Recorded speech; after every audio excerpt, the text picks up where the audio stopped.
All right, so here we go. We got the gauge hooked up. We got it in that little port right there. That's where the ICP sensor goes. Injection control pressure. This is what this is right here. So basically this sensor, the ICP sensor, monitors how much pressure is inside the upper end on the high pressure side of the oil. All right, so we're gonna crank it over. We're gonna see what we get on the gauge.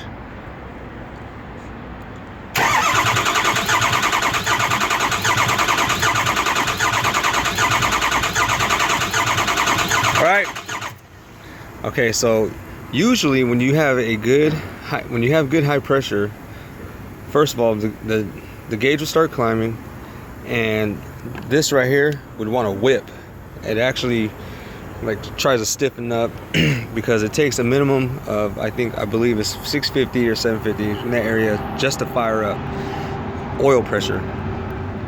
With these engines, these international engines, they run off high pressure oil, and that is how it's set up. So it is a complicated engine.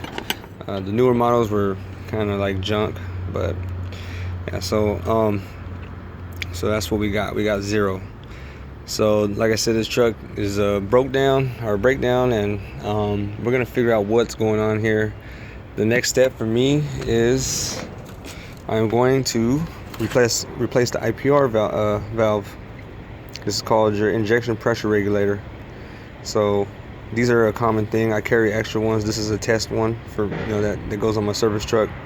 So yeah, I'm gonna slap this in, and that is underneath the turbo, which is gonna be fun putting in.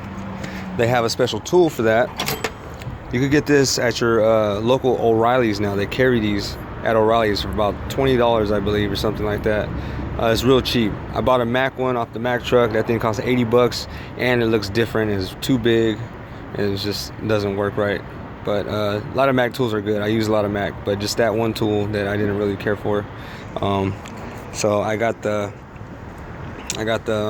this one. I got this one from another tool truck, but I seen that they have them at O'Reilly's as well. So okay, so stay tuned.